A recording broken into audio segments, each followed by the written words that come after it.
Welcome back, students. നമ്മുടെ കാഡിസ് centre for എക്സലൻസിന്റെ online ട്യൂട്ടറിന്റെ ബയോളജിയുടെ രണ്ടാം ക്ലാസ്സിലേക്ക് എല്ലാവർക്കും സ്വാഗതം. അപ്പോൾ കഴിഞ്ഞ ക്ലാസ്സിൽ നമ്മൾ എന്തൊക്കെ ഡിസ്കസ് ചെയ്തെന്ന് ഓർമ്മയുണ്ടല്ലോ? നമ്മൾ എന്ത് പറഞ്ഞിട്ടുണ്ട്? ന്യൂറോണിന്റെ സ്ട്രക്ചർ ഒക്കെ വരച്ച് അതിനുശേഷം അതിലെ മൈലിൻ ഷീറ്റ് ഒക്കെ പറഞ്ഞിട്ടാണ് നമ്മൾ വൈൻഡ് അപ്പ് ചെയ്തത്. അതിൽ ബാക്കി വരുന്ന കുറച്ച് ഇമ്പോർട്ടൻ്റ് ആയ ടോപ്പിക്സ് ആണ് നമ്മൾ ഇനി ഡിസ്കസ് ചെയ്യാൻ പോകുന്നത്. ശ്രദ്ധിക്കട്ടോ. അടുത്ത ടോപ്പിക്കാണ് എങ്ങനെയാണ് ഒരു ന്യൂറോണിലൂടെ ആവേഗങ്ങൾ കടന്നു പോകുന്നത്. ഒരു ന്യൂറോണിലൂടെ എങ്ങനെയാണ് ആവേഗങ്ങൾ കടന്നു പോകുന്നത്? ഞാൻ പറഞ്ഞു ന്യൂറോൺ ആരാണ്?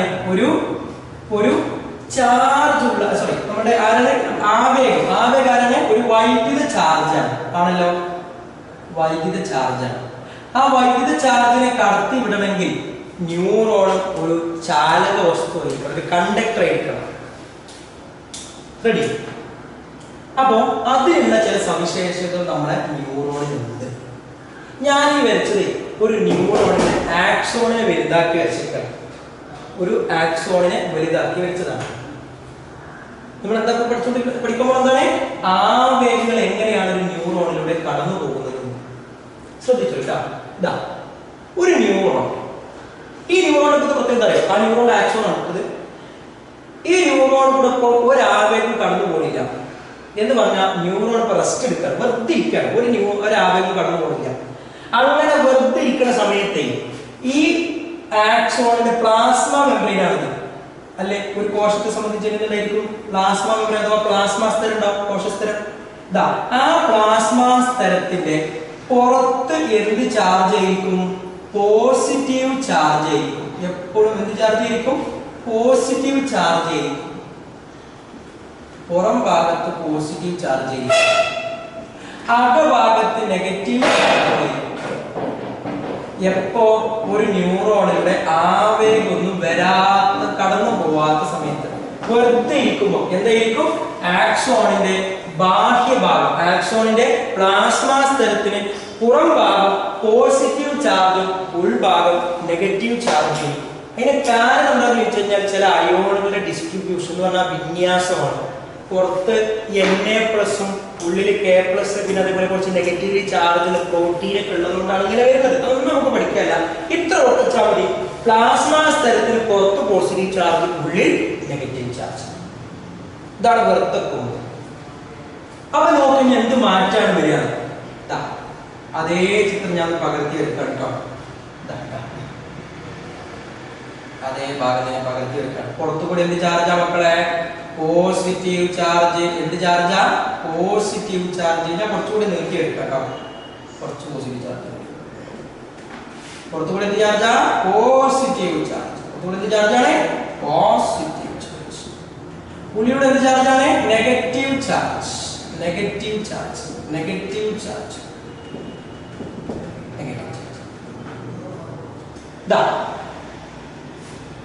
നമ്മുടെ ഉദ്ദീപനം വരികയാണ്. ആരാ വരുന്നത്? ഉദ്ദീപനം, സ്റ്റിമുലൈ. ഉദ്ദീപനത ഈ സ്ഥലത്ത് ഞാൻ പേര് കൊടുക്കേണ്ടതാ. ഈ സ്ഥലത്ത് ഞാൻ വിളിച്ച പേര് എ, ഈ സ്ഥലത്ത് ഞാൻ വിളിച്ച പേര് ബി, ഈ സ്ഥലത്ത് വിളിച്ച പേര് സി, ഡി. ഇത് ഇങ്ങനെ ഉണ്ടാവും. ആവേഗമൊന്നും കടന്നു പോവാത്ത സമയത്ത്, ആവേഗം കടന്നു പോകണമെങ്കിൽ ആദ്യം എന്ത് ചെയ്യണം? ഉദ്ദീപനം വരണം. ഉദ്ദീപനം വന്നിട്ടൊന്നുമില്ല, അതുകൊണ്ട് ഗ്രാഹ്യം സ്വീകരിച്ച് ആവേഗാക്കിയിട്ടൊന്നുമില്ല. അതുകൊണ്ട് പുറത്തുകൂടെ ഫുള്ള് പോസിറ്റീവ്, ഉള്ളിലൂടെ ഫുൾ നെഗറ്റീവ്. അപ്പോഴാണ് അവിടെ കാര്യം ഉള്ളത് ഉദ്ദീപനം വരുന്നത്. ഉദ്ദീപനം വന്നാലേ ഇവിടെ നോക്കാം ഏത് സ്ഥലത്തേക്കാണ് ഉദ്ദീപനം വന്നത്. ഞാൻ ഇവിടെ ബി എന്ന് അടയാളപ്പെടുത്തി വാർത്തകൾ ഉദ്ദീപനം വന്നത് ആ ഭാഗത്ത് മാത്രം അയോണുകളുടെ വിന്യാസത്തിൽ ഒരു മാറ്റം ഉണ്ടാവും. ഇവിടെ കിടക്കുന്ന പോലെയല്ല ഇവിടേക്ക് എത്തുമ്പോൾ അയോണിന്റെ അളവുണ്ടാവാം. ആകൊന്ന് അൽക്കുൽക്കാവും. ആ അൽക്കുൽക്കാവുന്നത് കാരണം പുറത്തുള്ള പോസിറ്റീവ് ചാർജ് ഇല്ലേ, അത് എവിടേക്ക് വരും? ഉള്ളിലേക്ക് വരും. ഉള്ളിലുള്ള നെഗറ്റീവ് ചാർജ് ഇല്ലേ, അത് പുറത്തേക്ക് വരും. എങ്ങനെ? ഉദ്ദീപനം വരുമ്പോൾ ആ ഭാഗത്ത് അയോണുകളുടെ വിന്യാസത്തിൽ ഒരു മാറ്റം വരുന്നു. അയോണിക് ഡിസ്ട്രിബ്യൂഷൻ ഒരു ചേഞ്ച് ഉണ്ടാവുന്നു. ആ ചേഞ്ച് കാരണം എന്ത് ചെയ്യുന്നു? ചാർജ് റൊട്ടേറ്റ് ചെയ്യുന്നു. തല കുത്തനെ മറിയുന്നു. എങ്ങനെ മറിയുന്നേ? പുറത്തുണ്ടായ പോസിറ്റീവ് ചാർജ് ഉള്ളിലേക്കും ഉള്ളിലുണ്ടായ നെഗറ്റീവ് ചാർജ് പുറത്തേക്ക് വൈമാറുന്നു. ഏത് സ്ഥലത്ത് മാത്രം? ഉദ്ദീപനം വന്ന സ്ഥലത്ത് മാത്രം. അപ്പൊ അത് ആ ചേഞ്ച് ചെയ്യാന്ന് കാണിക്കണം. ആ ചേഞ്ച് ചെയ്യാന്ന് കാണിച്ചാൽ എങ്ങനെയാണ് ചേഞ്ച് ഉണ്ടാവുക? പുറത്തു കൂടെ മുഴുവൻ എന്ത് ചാർജ് ആയിരിക്കും? നെഗറ്റീവ് ചാർജ് ആയിരിക്കും. ആയിരിക്കൂലേ? Negative charge. പുറത്തു കൂടെ മുഴുവൻ ഏത് ചാർജ് ആണ്? Negative charge. ഉള്ളുകൂടെ മുഴുവൻ ഏത് charge? Positive charge. Positive charge. ഇതാണ് ഉദ്ദീപനം വന്നാൽ സംഭവിക്കുന്നത്. അപ്പൊ ഇവിടെ നമ്മൾ പറഞ്ഞെന്താ? ഒരു ന്യൂറോൺ ആവേഗങ്ങളിൽ നിന്ന് കടത്തിവിടാതിരിക്കുമ്പോൾ പ്ലാസ്മ സ്ഥലത്തിന് ബാഹ്യഭാഗത്ത് പുറം ഭാഗത്ത് പോസിറ്റീവ് ചാർജും ഉൾഭാഗത്ത് നെഗറ്റീവ് ചാർജുമായിരിക്കും.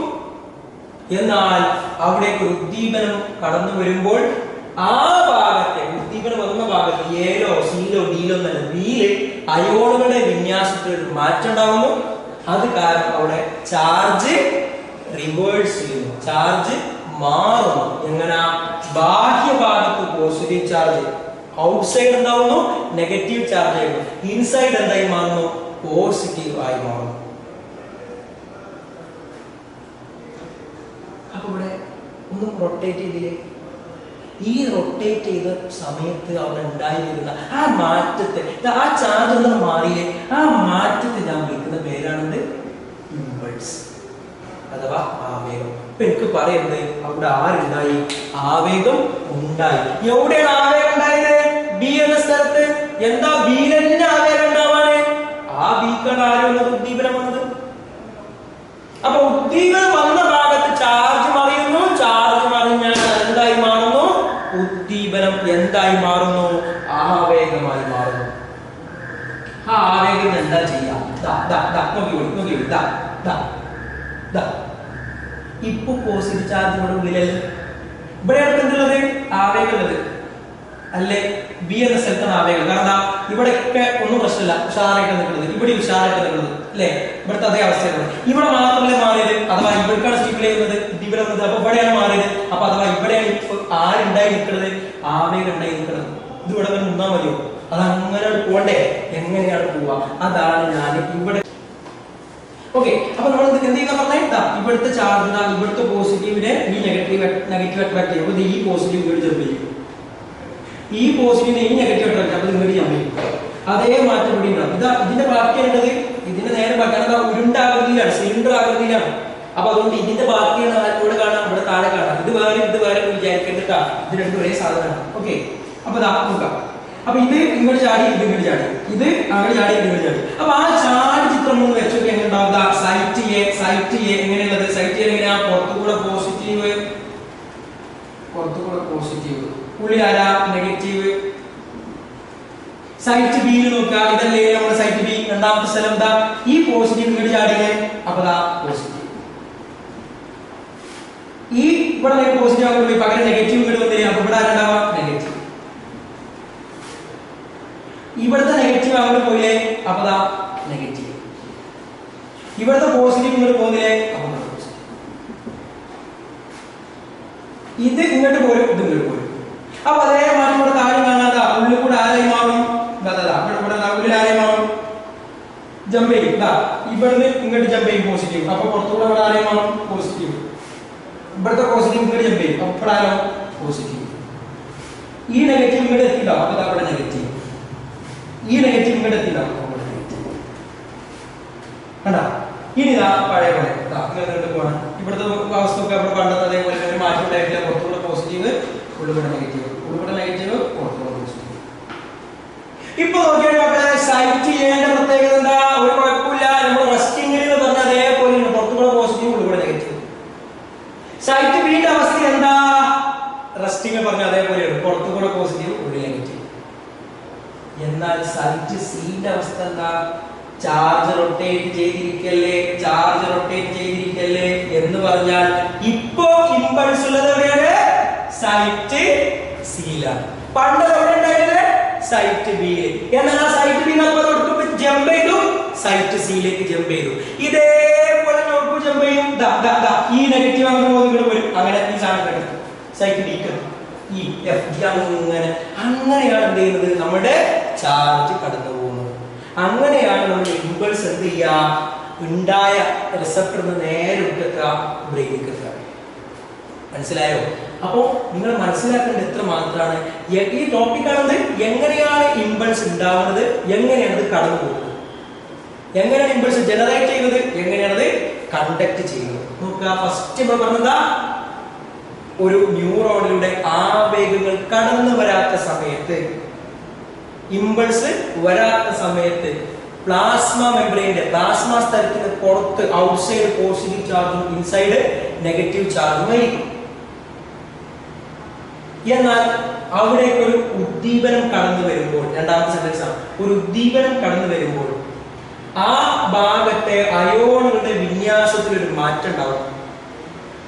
ആ മാറ്റം കാരണം അവിടെ ചാർജ് റൊട്ടേറ്റ് ചെയ്യും. എന്ന് പറഞ്ഞാൽ ഇന്നർ സൈഡ് ഉൾഭാഗം പോസിറ്റീവും ഔട്ട്സൈഡ് നെഗറ്റീവുമായി മാറും. ഈ ചേഞ്ച് കുറെ ടൈം അങ്ങനെ നിൽക്കോ ഇല്ല, കുറച്ച് സമയത്ത് ഈ ചേഞ്ച് ഉണ്ടാവുള്ളൂ. ഉടനടി അത് തൊട്ടടുത്ത ഭാഗത്തേക്ക് കൈമാറും. അവിടെ ഇതേപോലത്തെ ചേഞ്ച് ഉണ്ടാവും. ഈ ചേഞ്ചുകൾ along the length of new axon, ആക്സോണിന്റെ മൊത്തം നീളത്തിലും ഇതേ മാറ്റങ്ങൾ സംഭവിക്കും. ഡിയിലും ഇയിലും എഫിലും ഒക്കെ ഇതേപോലെ മാറ്റങ്ങൾ ഉണ്ടാവും. നമ്മുടെ ആവേഗം കടന്നു പോവുകയും ചെയ്യും. ഇതാണ് നമ്മളുടെ വളരെ പ്രധാനപ്പെട്ട ഒരു ടോപ്പിക്കാണ്. അപ്പൊ നമ്മളിവിടെ 3-4 സെന്റൻസേ പറഞ്ഞിട്ടുള്ളൂ. ആ 4 സെന്റൻസുകൾ കറക്റ്റ് ആയിട്ട് കയ്യിൽ കിട്ടിയിരുന്നു ഉറപ്പിക്കുക. ഒന്നാമത്തെ സെന്റൻസിനുള്ള ചിത്രമാണിത്. എന്താ പറഞ്ഞത്? ഒന്നാമത്തെ ചിത്രം എന്താ പറഞ്ഞത്? ഒരു ന്യൂറോൺ റെസ്റ്റിംഗ് സ്റ്റേജിൽ ഇരിക്കുമ്പോൾ പുറത്ത് പോസിറ്റീവ് ചാർജ്, പ്ലാസ്മ സ്ഥലത്തിന് പുറത്ത് പോസിറ്റീവ് ചാർജും ഉള്ളിൽ നെഗറ്റീവ് ചാർജുമായിരിക്കും. ഉദ്ദീപനം കടന്നു വരുമ്പോൾ ആ ഭാഗത്തെ അയോണുകളുടെ വിന്യാസത്തിൽ ഒരു മാറ്റം ഉണ്ടാവുകയും പുറം ഭാഗം നെഗറ്റീവ് ചാർജും ഉൾഭാഗം പോസിറ്റീവ് ചാർജുമായി മാറും. ഈ മാറ്റം കുറേ സമയം നിൽക്കില്ല. ഈ മാറ്റം നൈമിഷികമാണെന്ന് ടെക്സ്റ്റ് ബുക്ക് പറഞ്ഞു. നൈമിഷികം എന്താ? നിമിഷ സമയത്തേക്ക് ഉണ്ടാവുള്ളൂ, ഫ്രാക്ഷൻ ഓഫ് സെക്കൻഡ്സിലേക്ക് മാത്രമേ ഉണ്ടാവുള്ളൂ. ഉടനടി തന്നെ എന്ത് ചെയ്യുന്നു? പഴയ പോലെയാവും. പക്ഷെ അതിന്റെ മുന്നേ എന്ത് ചെയ്തിനോ? തൊട്ടടുത്ത ഭാഗത്തെ സ്റ്റിമുലേറ്റ് ചെയ്തിനോ, തൊട്ടടുത്ത ഭാഗത്ത് ഉദ്ദീപിച്ചിട്ടുണ്ടാവും. എന്ന് പറഞ്ഞാൽ എന്താ? ഇവിടുത്തെ ചേഞ്ച് അടുത്ത സ്ഥലത്തേക്ക് എത്തിയിട്ടുണ്ടായിരിക്കും. ഈ പരിപാടി along the length of neuron, ന്യൂറോണിന്റെ ലെങ്ത്തിൽ നീളം മുഴുവൻ ഇതേ മാറ്റങ്ങൾ സംഭവിക്കുന്നു. ന്യൂറോണോട് ഉടനീളം ഈ മാറ്റങ്ങൾ സംഭവിക്കുകയും ഇത് കടന്നു പോവുകയും ചെയ്യും. ഇതാണ് ഈ ഒരു ടോപ്പിക്കിൽ നമുക്ക് പറയാനുള്ളത്. ഇനി ഇതിന്റെ ബാക്കി വരുന്ന ടോപ്പിക്കാണ് എന്താണ് സിനാപ്സ് എന്ന് പറയുന്നത്. എന്താണ് സിനാപ്സ്? എന്താ മക്കളെ സിനാപ്സ് എന്ന് പറഞ്ഞാൽ? അങ്ങനെ നമ്മളുടെ നമ്മൾ കണ്ടില്ലേ ആക്സോണിലെ മാറ്റത്തിലേക്ക് പറഞ്ഞേ, ആക്സോണിലൂടെ പോയി ഈ ആവേഗം എവിടെത്തും? ആക്സോണൈറ്റിലെത്തും. ആക്സോണൈറ്റിൽ നിന്നും കടന്നു പോയിട്ട് അത് നേരെ എവിടെത്തും? സിനാപ്റ്റിക് നോബിലെത്തും. ഇതാണ് നമ്മുടെ ആര്? ആക്സോണൈറ്റ്. ഇതാണ് ആര്? Synaptic knob. ഇനി ഈ സിനാപ്റ്റിക് നോബ് കഴിഞ്ഞാൽ ഇനി ഇവിടെ നമുക്ക് പോകണ്ടേ? ആവേഗം ഇങ്ങനെ കൈമാറി വന്ന് ഇവിടെ എത്തി. ഇനി ഇവിടുന്ന് ഒടുക്ക് പോകും, അടുത്ത ഭാഗത്തേക്ക് പോകണം. തൊട്ടപ്പുറത്ത് ആരുണ്ടാവുക? അടുത്ത ന്യൂറോൺ ഉണ്ടാവുക. ആ ന്യൂറോണിന്റെ ആരുണ്ടാവുക? ഇവിടെ ഇങ്ങനെ ഡെൻഡ്രൈറ്റ് ഉണ്ടാവുക. അപ്പൊ ഇവിടെ നിന്നിട്ട് ചാടണ്ടേ, കടന്നു പോണ്ടേ? നമ്മൾ പഠിച്ചിട്ടുണ്ട് കറണ്ട് ഒരു വയറിനെ മുറിച്ചു വെച്ചാൽ കറണ്ട് പോകും ഇല്ല? കണ്ടാ അതിൻ്റെ ഇടയിൽ ഇടണ്ട്, ഡിമിനുണ്ട്. ഈ വയറിനെ ചാടുവോ? ഇല്ലല്ലോ. അപ്പൊ ഈ വയറിനെ തൊട്ടിരിക്കണം എന്ന് പറഞ്ഞാൽ ഇതിൽ കൂടെ കറണ്ടാണ് പോകുന്നത്, ആവേഗം. ഈ സിനാപ്റ്റിക് നോബും അടുത്ത ന്യൂറോണിന്റെ ഡെൻഡ്രൈറ്റിനോട് തൊട്ടാണ് ഇരിക്കുന്നത്? അല്ല, ഇതിനിടയിൽ ഒരു വിടവുണ്ട്. ഈ വിടവുണ്ടാവുമ്പോൾ പിന്നെ എങ്ങനെയാണ് ഇവിടുന്ന് ഇപ്പുറത്തേക്ക് ചാടി പോവുക? ഇതാണ് എന്റെ ചോദ്യം. ആ ചോദ്യത്തിനുള്ള ഉത്തരമാണ് നമ്മുടെ സിനാപ്സ് എന്ന ടോപ്പിക്. എന്താണ് സിനാപ്സ് എന്നാൽ? രണ്ട് ന്യൂറോണുകൾ തമ്മിൽ ബന്ധപ്പെടുന്ന ഈ ഒരു ഭാഗം, ഈ ഒരു ജംഗ്ഷനെ നമ്മൾ വിളിക്കുന്ന പേരാണ് സിനാപ്സ്. രണ്ട് ന്യൂറോണുകൾ തമ്മിൽ ബന്ധപ്പെടുന്ന ആ ഒരു ജംഗ്ഷനെ നമ്മൾ വിളിക്കുന്ന പേരാണത് സിനാപ്സ്. സിനാപ്സിൽ രണ്ട് ന്യൂറോൺ തന്നെ ആണെന്ന് നിർബന്ധമില്ല. ഇതൊരു ന്യൂറോണാണ്. ഇതിന്റെ അപ്പുറത്ത് ആരായാലും മതി, ഒരു ഗ്രന്ഥി കോശമായാൽ മതി, ഒരു ഗ്രന്ഥി ആയാൽ മതി. അതിന് നമ്മൾ എന്താ വിളിക്കുക? സിനാപ്സ് എന്ന് വിളിക്കുക. അപ്പം ഒരു നാഡീകോശം, ഒരു ന്യൂറോണും ഒരു ഗ്ലാൻഡും തമ്മിലുള്ള ജംഗ്ഷനെ എന്ന് വിളിക്കും സിനാപ്സ്. അതല്ലെങ്കിൽ ഒരു പേശി ആയാലും മതി, ഒരു മസിൽ, ഇവ തമ്മിൽ കമ്മ്യൂണിക്കേറ്റ് ചെയ്യുന്ന ഈ ജംഗ്ഷൻ നമുക്ക് എന്ത് വിളിക്കാം? സിനാപ്സ് എന്ന് വിളിക്കാം. അപ്പോ രണ്ട് ന്യൂറോണുകൾ തമ്മിലോ ഒരു ന്യൂറോണും ഒരു ഗ്രന്ഥി കോശവും തമ്മിലോ ഒരു ന്യൂറോണും ഒരു പേശി കോശവും തമ്മിലോ ഒക്കെ ബന്ധപ്പെടുന്ന ആ ജംഗ്ഷനെ നമ്മൾ വിളിക്കുന്ന പേരാണിത് സിനാപ്സ്. ഇംഗ്ലീഷിൽ പറഞ്ഞാൽ junction between two neurons or a neuron with a gland or a neuron with a muscle. ഇതിനെ നമ്മൾ വിളിക്കുന്ന പേരാണ് സിനാപ്സ്. ഇതിലൂടെ നമുക്ക് ചോദ്യം മനസ്സിലായല്ലോ. ഇവിടെ അങ്ങനെ ഒരു വിടവുണ്ട്. ഈ വിടവിനെ നമ്മൾ വിളിക്കുന്ന പേരാണ് സിനാപ്റ്റിക് വിടവ്. എന്താ വിളിക്കുക? സിനാപ്റ്റിക് വിടവ്. ഇംഗ്ലീഷിൽ നമ്മൾ പറയുന്നത് സിനാപ്റ്റിക് ക്ലെഫ്റ്റ് എന്നാണ് പറയാ. Synaptic cleft. ഇങ്ങനെ ഒരു വിടവുണ്ട് എന്ന് പറഞ്ഞാൽ ഇവർ നമ്മൾ തൊട്ടിട്ടല്ലേ ഇരിക്കുന്നത്. അപ്പൊ എങ്ങനെ ഇവർ ചാടിപ്പോകും? ശ്രദ്ധിച്ചു കേട്ടോ, ശ്രദ്ധിച്ചു എങ്ങനെ കടന്നു പോകുന്നത്. അപ്പൊ നമ്മൾ ആവേഗം ഇമ്പൾസ് ഇങ്ങനെ വന്നു, ആക്സോണേറ്റ് വന്ന് നേരെ എടുത്താണ് സിനാപ്റ്റിക് നോബിൽ എത്തണം. സിനാപ്റ്റിക് നോബിൽ എത്തിയാൽ സിനാപ്റ്റിക് നോബിന്റെ ഉള്ളിൽ കാണപ്പെടുന്ന ചില പ്രത്യേകതരം രാസവസ്തുക്കളുണ്ട്, കെമിക്കൽ സബ്സ്റ്റൻസ് ഉണ്ട്. ആ കെമിക്കൽ സബ്സ്റ്റൻസിനെ നമ്മൾ വിളിക്കുന്ന പേരാണ് ന്യൂറോ ട്രാൻസ്മിറ്റേഴ്സ്. ഇംഗ്ലീഷിൽ പറഞ്ഞ പേരാണ് ന്യൂറോ ട്രാൻസ്മിറ്റേഴ്സ് എന്ന് വിളിക്കാം. മലയാളത്തിൽ പറയും നാഡീയ പ്രേഷകം എന്ന തരത്തിലുള്ള ചില പ്രത്യേക രാസവസ്തുക്കളുണ്ട്. ആ രാസവസ്തുന്റെ ആവേഗം നേരെ സിനാപ്റ്റിക് നോബിലാണ് എത്തുമ്പോ ഇത് ചാടോ ഇല്ല, കാരണം ഇവിടെ വിടവുണ്ട്. അപ്പൊ ഈ വിടവ് ആദ്യം തൂക്കണം. അതെന്ത് ചെയ്യുന്നു? ഈ പറഞ്ഞ ഈ സിനാപ്റ്റിക് നോബിൽ കാണപ്പെടുന്ന ന്യൂറോ ട്രാൻസ്മിറ്റേഴ്സ് എന്ന നാഡീയ പ്രേഷകങ്ങൾ നേരെ ഒഴുക്കൊഴിച്ചു കൊടുക്കുന്നു. ആ രാസവസ്തുക്കൾ നേരെ ഒഴുക്കൊഴിച്ചു കൊടുക്കും, സിനാപ്റ്റിക് വിടവിലേക്ക് ഒഴിച്ചു കൊടുക്കും. അപ്പൊ ഇതിനിടയിൽ ഇവിടെ ആരായി? നമ്മുടെ നാഡീയ പ്രേഷകരായി. ആ നാഡീയ പ്രേഷകം ആരെ തമ്മിൽ ബന്ധിപ്പിക്കും, കണക്ട് ചെയ്യും? നമ്മളെ ആദ്യത്തെ ന്യൂറോണിന്റെ സിനാപ്റ്റിക് നോബിനെയും അടുത്ത ന്യൂറോണിന്റെ ഡെൻഡ്രൈറ്റും തമ്മിൽ ബന്ധിപ്പിക്കും. അപ്പൊ എന്ത് ചെയ്യുന്നു? ഇവിടെയുള്ള ഇമ്പൾസ് നേരെ സിനാപ്റ്റിക് നോബിൽ നേരെ ഈ നാഡീയ പ്രേഷക ന്യൂറോ ട്രാൻസ്മിറ്റേഴ്സ് വഴി നേരെ തൊട്ടടുത്ത ന്യൂറോണിന്റെ ഡെൻഡ്രൈറ്റ് കടക്കേറി പോകും. അപ്പൊ പിന്നെ ഡെൻഡ്രൈറ്റിന്റെ ഡെൻഡ്രോണൈ കോശ ശരീരം ആക്സോണൈറ്റ് സിനാപ്റ്റിക് നോബിൽ അവിടെ എത്തും. അപ്പൊ അവിടെ വേറൊരു ജംഗ്ഷൻ ഉണ്ടാവും. അവിടെ പറഞ്ഞ പോലെ നാഡീയ പ്രേഷകങ്ങൾ അഥവാ സിനാപ്റ്റിക് നോബ് ഒഴിക്കുന്നു, അവിടെ പോകും. ഇതങ്ങനെയാണ് പോവുക ചെയ്യാം. റെഡിയാണോ? അപ്പോ ഇതാണ് സിനാപ്സ് എന്ന ടോപ്പിക്കിൽ പഠിക്കേണ്ടത്. സിനാപ്സിലൂടെ എങ്ങനെയാണ് എന്താ സിനാപ്സ് ആ ജംഗ്ഷനിലൂടെ എങ്ങനെ ആ ജംഗ്ഷനിലൂടെ ആരെങ്കിലും ഒരു വിടവുണ്ട്, സിനാപ്റ്റിക് വിടവ്. അപ്പൊ എങ്ങനെയാണ് ആ വിടവ് കടന്നത്? ആവേഗം കടന്നു പോവാ. ആവേഗം സിനാപ്റ്റിക് നോബിൽ എത്തുമ്പോൾ സിനാപ്റ്റിക് നോബിൽ നിന്നും ചില പ്രത്യേകതരം രാസവസ്തുക്കൾ എന്താ വിളിക്കുക? ന്യൂറോ ട്രാൻസ്മിറ്റേഴ്സ് അഥവാ നാഡീയ പ്രേഷകങ്ങൾ എവിടേക്ക് ശ്രമിക്കുന്നു? സിനാപ്റ്റിക് വിടവിലേക്ക് ശ്രമിക്കുന്നു. ആ സിനാപ്റ്റിക് വിടവ് ആര് നികത്തി കൊടുക്കുന്നു? നാഡീയ പ്രേഷകൻ നികത്തി കൊടുക്കുന്നു. അതോടുകൂടി സിനാപ്റ്റിക് നോബിലുള്ള ആവേഗങ്ങൾ നേരെ ഏതിലേക്ക്? തൊട്ടടുത്ത ന്യൂറോണിന്റെ ഡെൻഡ്രൈറ്റിലേക്ക് കടത്തി നൽകുന്നു. ഇതാണ് എന്തെന്ന് പറയുന്നത്? സിനാപ്സ്. ഇനി ഇവിടെ നാഡീയ പ്രേഷകങ്ങൾക്ക് രണ്ട് ഉദാഹരണങ്ങൾ നമ്മുടെ ടെക്സ്റ്റ് ബുക്ക് പറയുന്നുണ്ട്. രണ്ട് ഉദാഹരണങ്ങൾ നാഡീയ പ്രേഷകങ്ങൾ. ഒന്നിന്റെ പേരാണ് അസറ്റൈൽ കൊളീൻ. എന്താ പേര്? Acetyl choline. മലയാളത്തിലേക്ക് എങ്ങനെ വരിക? Acetyl choline. രണ്ടാമത്തെ പേരാണ് ഡോപ്പമീൻ. എന്താ പേര്? ഡോപ്പമീൻ. അപ്പൊ നമ്മളോട് എപ്പോഴും എക്സാമിൽ ചോദിക്കുന്നത് നാഡീയ പ്രേഷകങ്ങൾക്ക് രണ്ട് ഉദാഹരണം എഴുതുക. അപ്പൊ എന്താ പറയുന്നത്? അസറ്റൈൽ കൊളീനും ഡോപ്പമിനും. നമ്മുടെ ടെക്സ്റ്റ് ബുക്കിൽ ഡോപ്പാമിൻ എന്നൊക്കെയാണ് പറഞ്ഞത്. യഥാർത്ഥത്തിൽ ഉച്ചരിക്കുന്നത് ഡോപ്പമിൻ എന്നാണ്. അപ്പൊ ഇത് രണ്ടുമാണ് ഉദാഹരണം നാഡീയ പ്രേഷകം. അപ്പൊ ഇവിടുന്ന് ആവേഗം നേരെ സിനാപ്റ്റിക് നോബിൽ എത്തുമ്പോൾ ഇവിടുന്ന് ശ്രവിക്കും എന്ന് പറഞ്ഞാലോ, എവിടെ ശ്രവിക്കും? സിനാപ്റ്റിക് വിടവിലേക്ക്. ശ്രവിക്കുന്നത് ആരെയായിരിക്കാം? അസറ്റൈൽ കൊളീനെ ആയിരിക്കാം, അല്ലെങ്കിൽ ഡോപ്പമിനെ ആയിരിക്കാം. രണ്ടാളെ മൊത്തത്തിൽ വിളിക്കുന്ന പേരാണ് നാഡീയ പ്രേഷകം. എന്തിനാണ് ഇങ്ങനെ ഒരു ഗ്യാപ്പ് കൊടുത്തത്? എന്തിനാണ് ഗ്യാപ്പ് കൊടുക്കുന്നത്? ആദ്യമേ പഠിച്ചപോലെ കൂട്ടി വെൽഡ് ചെയ്തുണ്ടാക്കിയ പോലെയോ? അത് പറ്റൂല. കാരണം എന്താ അറിയോ? ആ പേരുകൾ കടന്നു പോകുമ്പോഴേ കടന്നു പോകുമ്പോഴേ ചിലപ്പോ സ്പീഡ് കൂട്ടേണ്ടി വരും, ചിലപ്പോ സ്പീഡ് കുറക്കേണ്ടി വരും. അപ്പൊ ആവേഗങ്ങൾ കടന്നു പോകുന്നതിന്റെ സ്പീഡ് അഥവാ വേഗത കൺട്രോൾ ചെയ്യാം. പിന്നെ അതേപോലെ പിന്നെ ഇവിടുന്ന് ജംഗ്ഷനാണ്, ഇവിടെ ഇങ്ങോട്ടും പോവാം, ഇവിടെ ഇങ്ങോട്ടും പോവാം.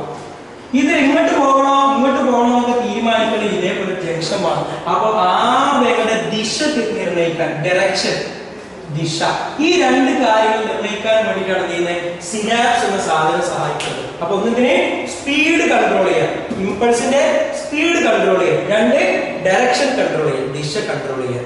ഇത്രയാണ് ഇവിടെ നമ്മൾ പഠിക്കേണ്ടത്. സിനാപ്സ് എന്നൊരു ടോപ്പിക്കിൽ നമ്മൾ പഠിക്കേണ്ടത്.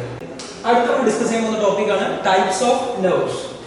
ഒരു ന്യൂറോണിനെ സംബന്ധിച്ചുള്ള മുഴുവൻ കാര്യങ്ങൾ നമ്മൾ പറഞ്ഞു കഴിഞ്ഞു. ഇനി ന്യൂറോണിന്റെ കൂട്ടങ്ങളെ കുറിച്ചാണ് പറയുന്നത്. നെർവ് എന്ന് പറഞ്ഞാൽ യഥാർത്ഥത്തിൽ ശ്രദ്ധിക്കണ്ട, ഒരു ആക്സോൺ മാത്രം ഒരു ന്യൂറോണാണിത്. ഇതാണ് ഒരു ന്യൂറോണിന്റെ രണ്ട് ഭാഗങ്ങളൊക്കെ ആക്സോൺ. ഇതേപോലെ ഒന്നിൽ കൂടുതൽ ന്യൂറോണുകൾ ഇങ്ങനെ വരിവരിക്കുകയാണ് ചെയ്യുന്നുണ്ടാവാം. അപ്പൊ ഇവരുടെയൊക്കെ ആക്സോൺ നല്ല നീളമുണ്ടായി. ഇപ്പൊ നമ്മൾ ചിത്രത്തിൽ വരയ്ക്കുന്നത് പോലെ പോലും അല്ല യഥാർത്ഥ ശരീരത്തിൽ ഉണ്ടാവാം. നമ്മുടെ അതിന്റെ ഹെഡ് ആയിട്ടുള്ള സെൽ ബോഡി ഇവിടെയാണെങ്കിൽ ആക്സോണൊക്കെ ഇവിടെ ഇതിനിടയിൽ നീണ്ട ആക്സോൺ ഉണ്ടാവാം. കാരണം എന്താ, ഒരു ന്യൂറോണിന്റെ നീളം കുറയുന്നതിനനുസരിച്ച് ഒരു ഈ ഏരിയ ഫില്ല് ചെയ്യാൻ വേണ്ടിയിട്ട് നല്ല നീളമുള്ള ന്യൂറോൺ ആണ് രണ്ടെണ്ണം മതി. നീളം കുറയുന്നതിനനുസരിച്ച് ന്യൂറോണിന്റെ എണ്ണം കൂടുതൽ വേണ്ടി വരും. അതുകൊണ്ട് മാക്സിമം നീളം കൊടുക്കും ഒരു ന്യൂറോൺ. നമ്മുടെ ബോഡിയൊക്കെ അങ്ങനെ ഉണ്ടാവാം. അതുകൊണ്ട് ഞാൻ മാക്സിമം നീളത്തിലാണ് അതിന്റെ ആരുണ്ടാവുക, ആക്സോൺ ഉണ്ടാവുക. ഇങ്ങനെ വരിയായിട്ട് ഒരുപാട് ആക്സോൺ ഉണ്ടായിരിക്കും. അങ്ങനെയുള്ള ഒരു ആക്സോൺ ഒരു ബണ്ടില്, അങ്ങനത്തെ ഒരു ആക്സോണിന്റെ ബണ്ടിലാണ് യഥാർത്ഥത്തിൽ ആരെന്ന് പറയുന്നത്, നെർവ് എന്ന് പറയുന്നത്. അപ്പൊ നെർവ് എന്നുള്ളത് യഥാർത്ഥത്തിൽ ബണ്ടിൽ ഓഫ് ആക്സോൺസ് ആണ്. ഒരു കൂട്ടം ആക്സോണുകളെയാണ് യഥാർത്ഥത്തിൽ നമ്മൾ എന്തെന്ന് പറയാം, ഒരു നെർവ് എന്ന് പറയാം. ആ നെർവുകൾ പ്രധാനമായും 3 തരത്തിലാണ്. 3 ടൈപ്പ് നെർവ്സ് ഉണ്ട്. നോക്കാം ഏതൊക്കെയാണ് 3 ടൈപ്പ് നെർവ്സ് ഉണ്ട്. ഒന്ന് നമ്മൾ വിളിക്കുന്ന പേരാണ് സെൻസറി നെർവ്സ്. എന്താണ് പേര്? Sensory nerves. മലയാളത്തിൽ നമ്മൾ പറയും സംവേദനാഡി. രണ്ട് പേരാണ് മോട്ടോർ ന്യൂറോൺ അല്ലെ മോട്ടോർ നെർവ്സ്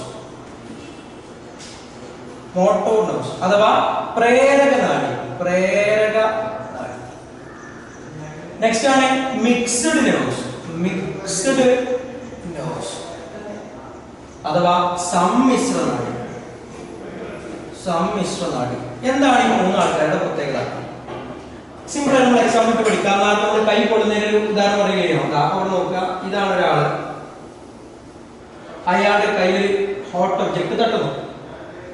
അപ്പൊ അവിടെ സ്റ്റിമുലേ വരുന്നു. അപ്പൊ അതിനെ റിസപ്റ്റർ റിസീവ് ചെയ്യുന്നു, ഇമ്പൾസ് ആക്കി മാറ്റുന്നു. ആ ഇമ്പൾസിനെ നമ്മുടെ ബ്രെയിനിലേക്ക് അങ്ങോട്ട് കൊണ്ടുപോകുന്ന, ഒന്നെങ്കിൽ ബ്രെയിൻ ആവാം അല്ലെങ്കിൽ സ്പൈനൽ കോഡ് ആവാം, ഇതിലേതെങ്കിലും ഒരു ഭാഗത്തേക്ക് അങ്ങോട്ട് കൊണ്ടുപോകുന്ന, ഇമ്പൾസിനെ കൊണ്ടുപോകുന്ന നെർവ്സിനെ നമ്മൾ വിളിക്കുന്ന പേരാണ് സെൻസറി നെർവ്സ്. അപ്പൊ ഇവരെന്ത് ചെയ്യാം, ഇമ്പൾസിനെ ക്യാരി ചെയ്യും. എവിടുന്ന്? റിസപ്റ്റേഴ്സിൽ നിന്ന് ബ്രെയിനിലേക്കോ അല്ലെങ്കിൽ സ്പൈനൽ കോഡിലേക്കോ ഇമ്പൾസിനെ കൊണ്ടുപോകുന്ന ആളുകളെ നമ്മൾ വിളിക്കുന്ന പേരാണ് സെൻസറി നെർവ്സ്. അപ്പൊ അവരെങ്ങനെ ബ്രെയിനിൽ കൊണ്ടുപോകും. അപ്പൊ ബ്രെയിനിനെ അനലൈസ് ചെയ്യും, എന്നിട്ട് റെസ്പോൺസ് തരും. ആ റെസ്പോൺസ് നേരെ ആ കൈയുടെ മസിലിലേക്ക് വരും. കൈ മടക്കണം, അതാണ് റെസ്പോൺസ്. അപ്പൊ കൈ മടങ്ങുന്ന കൈയുടെ മസിലിലേക്ക് വരണം. അപ്പൊ തിരിച്ച് ഇങ്ങോട്ടും ഇമ്പൾസ് വരണം.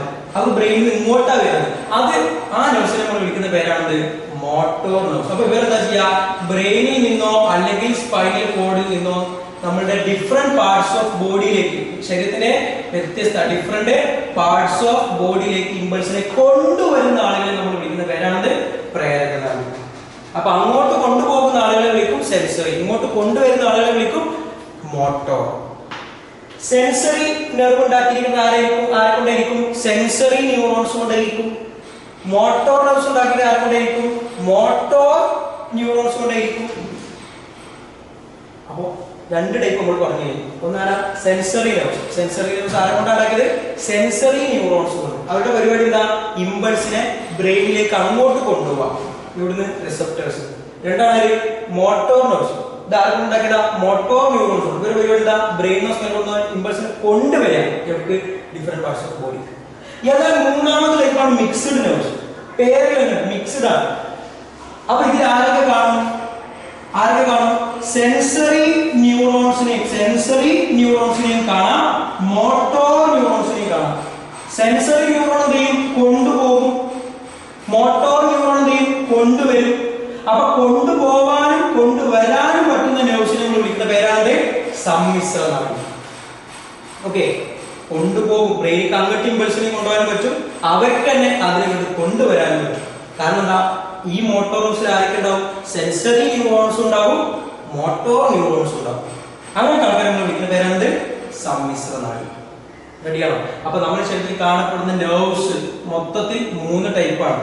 നെർവ്സ് എന്ന് പറഞ്ഞാൽ ബണ്ടിൽ ഓഫ് ആക്സോൺസ് ആണ്. ആക്സോണുകളുടെ ഒരു കൂട്ടമാണ് യഥാർത്ഥത്തിൽ ആരെന്ന് പറയുന്നത് ഒരു നെർവ് എന്ന് പറയുന്നത്. എത്ര ടൈപ്പാണ്?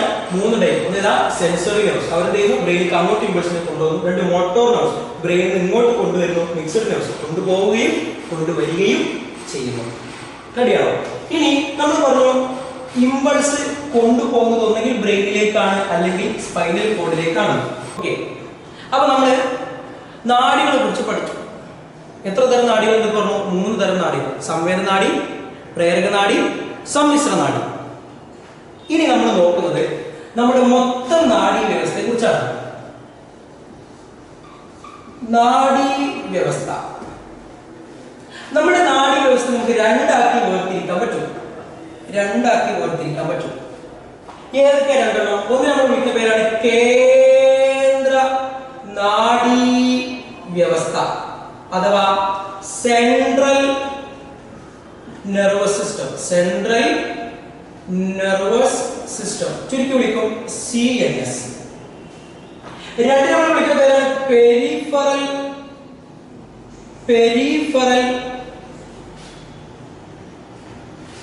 നാഡീ വ്യവസ്ഥ അഥവാ പെരിഫറൽ നെർവസ് സിസ്റ്റം അഥവാ PNS. ആരാണ് CNS, ആരാണ് PNS? നമ്മൾ നമ്മുടെ ശരീരത്തിലെ എല്ലാ പ്രവർത്തനങ്ങളെയും അറിയാൻ പ്രതികരിക്കാനൊക്കെ സഹായിക്കുന്ന കോർഡിനേറ്റ് ചെയ്യുന്ന ഒരു സംവിധാനത്തിന്റെ പേരാണ് നാഡീ വ്യവസ്ഥ. ഇത് ശരീരത്തിലെ എല്ലാ പ്രവർത്തനങ്ങളെയും നിയന്ത്രിക്കുന്ന ഭാഗങ്ങളെ നമ്മൾ വിളിക്കുന്ന പേരാണ് കേന്ദ്ര നാഡീ വ്യവസ്ഥ. നമ്മുടെ ശരീരത്തിലെ എല്ലാ പ്രവർത്തനങ്ങളെയും നിയന്ത്രിക്കുന്ന ഭാഗത്തെ നമ്മൾ വിളിക്കുന്ന പേരാണ് കേന്ദ്ര നാഡീ വ്യവസ്ഥ. കേന്ദ്ര നാഡീ വ്യവസ്ഥയിൽ 2 പേരാണ് വരുന്നത്. ഒന്നാണ് നമ്മുടെ മസ്തിഷ്കം, രണ്ടാണ് നമ്മുടെ സുഷുമ്ന. ഒന്നാണ് നമ്മുടെ മസ്തിഷ്കം, രണ്ടാണ് നമ്മുടെ സുഷുമ്ന. ഇനി എന്താണ് പെരിഫറൽ നാഡീ വ്യവസ്ഥ? കേന്ദ്ര നാഡീ വ്യവസ്ഥയെ സഹായിക്കുന്ന ഒരു കൂട്ടം നാഡികൾ വരുന്ന ഭാഗമാണ് ആര്?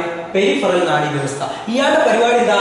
ശരീരത്തിന്റെ വിവിധ ഭാഗങ്ങളെ മസ്തിഷ്കമായിട്ടോ സുഷുമ്നമായിട്ടോ കണക്ട് ചെയ്യാം. ശരീരത്തിലെ വിവിധ ഭാഗങ്ങളെ ഒന്നെങ്കിൽ മസ്തിഷ്കമായിട്ട് അല്ലെങ്കിൽ സുഷുമ്നമായിട്ട് കണക്ട് ചെയ്യുന്ന ഒരു കൂട്ടം നാഡികളെ നമ്മൾ വിളിക്കുന്ന പേരാണ് പെരിഫറൽ നാഡീ വ്യവസ്ഥ.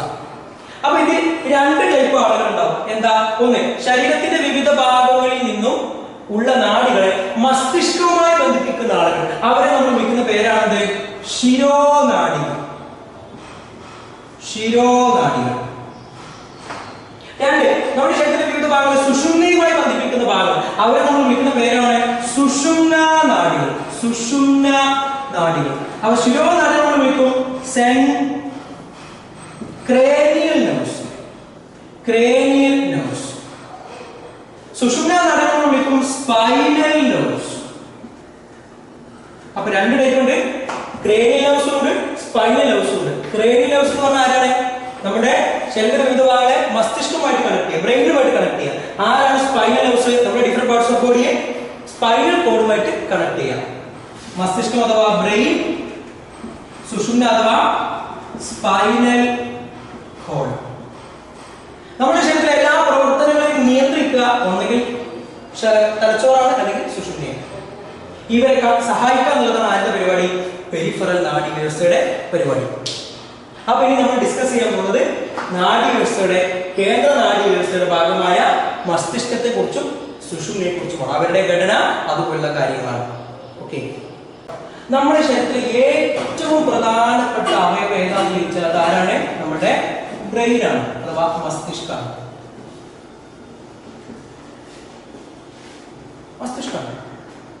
അപ്പൊ അതുകൊണ്ട് തന്നെ ആ മസ്തിഷ്കത്തെ വളരെ നല്ല രീതിയിൽ പൊതിഞ്ഞ് സംരക്ഷിക്കൽ വളരെ നിർബന്ധമാണ്. കാരണം ഇപ്പോൾ ഒറ്റ സിമ്പിൾ എക്സാമ്പിൾ പറയാം. എൻ്റെ കയ്യിന്റെ ചലനത്തെ തീരുമാനിക്കുന്നത് എൻ്റെ തലച്ചോറാണ്. എന്റെ കാലിന്റെ ചലനം തീരുമാനിക്കുന്നത് തലച്ചോറാണ്. എന്റെ ശരീരത്തിൽ ഏതൊക്കെ അവയവങ്ങളുണ്ടോ അവയെല്ലാം പ്രവർത്തിക്കുന്നത് എന്റെ തലച്ചോറിന്റെ നിയന്ത്രണത്തിലാണ്. അപ്പൊ എന്റെ കൈ മുറിഞ്ഞു പോയി എന്ന് വിചാരിച്ച് എന്റെ തലക്ക് പ്രശ്നമുണ്ടോ? ഇല്ല. കാരണം തലച്ചോറ് അതിന്റെ ബാക്കിയുള്ള ഏരിയകളെ, ബാക്കിയുള്ള അവയവങ്ങളെ കൃത്യമായിട്ട് കൺട്രോൾ ചെയ്യും. എന്റെ കയ്യും കാലും പോയി വിചാരിച്ച പ്രശ്നമുണ്ടോ? ഇല്ല. കാരണം തലച്ചോറ് ബാക്കിയുള്ള അവയവങ്ങളെ കൺട്രോൾ ചെയ്യും. എന്നാൽ എന്റെ തലച്ചോറിന് വല്ല ഡാമേജ് സംഭവിച്ചു കഴിഞ്ഞാൽ എന്റെ ശരീരം മൊത്തം നിന്നുപോകും.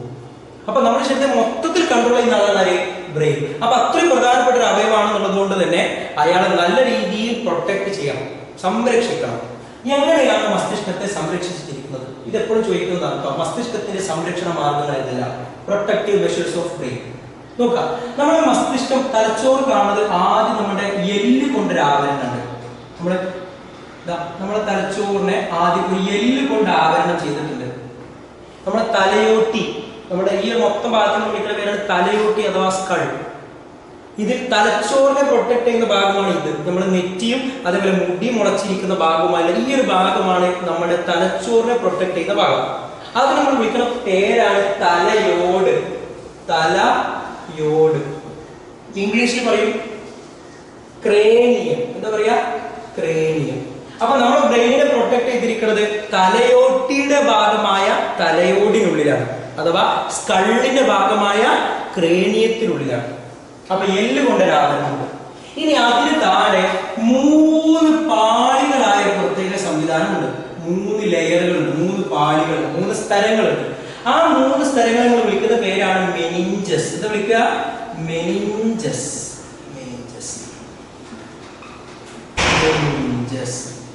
ഈ മെനിഞ്ചസ് എത്ര ലെയർ ഉണ്ടായിരിക്കും? 3 ലെയർ ഉണ്ടായിരിക്കും. ഈ മെനിഞ്ചസിന്റെയും താഴെയായിട്ടാണ് ആരിക്കുന്നത്? നമ്മുടെ തലച്ചോറ് എന്നൊരു സാധനം ഇരിക്കുന്നത്. അപ്പൊ തലച്ചോറിനെ ആരൊക്കെ കൊണ്ട് പ്രൊട്ടക്ട് ചെയ്തു? ആദ്യം ഇവിടെ തലയോട് കൊണ്ട് പ്രൊട്ടക്ട് ചെയ്തു. അതിന് താഴെ 3 പാളി മെനിഞ്ചസ് കൊടുത്തു. ഇനി ഈ ഓരോ മെനിഞ്ചസ് പാളികൾക്കും ഇടയിൽ, ഈ 3 മെനിഞ്ചസ് പാളികൾക്ക് ഇടയിലായിട്ട് ഒരു പ്രത്യേക ദ്രാവകം കാണുന്നുണ്ട്. ആ ദ്രാവകത്തിന്റെ പേരാണ് സെറിബ്രോ സ്പൈനൽ ദ്രവം. ദ്രവത്തിന്റെ പേരാണ് സെറിബ്രോ സ്പൈനൽ ദ്രവം. സെറിബ്രോ സ്പൈനൽ ഫ്ലൂയിഡ് എന്ന് ഇംഗ്ലീഷിൽ പറയും. അപ്പം ഈ 3 ആളുകളാണ് മസ്തിഷ്കത്തെ സംരക്ഷിക്കുന്നത്. ഒന്നാരാണ്? കപാലം എന്ന എല്ലുകൊണ്ടുള്ള ആവരണം, ദെൻ മെനിഞ്ചസ് എന്ന 3 പാളികൾ, ആ മെനിഞ്ചസ് പാളികൾക്കിടയിൽ ആര്? സെറിബ്രോ സ്പൈനൽ ദ്രവം. ഇവരെന്ത് ചെയ്യുന്നു? ഈ സെറിബ്രോ സ്പൈനൽ ദ്രവം എന്ത് ചെയ്യുന്നു? മസ്തിഷ്കത്തിലേക്ക് ഏൽക്കുന്ന മർദ്ദം ലഘൂകരിക്കാൻ സഹായിക്കുന്നു.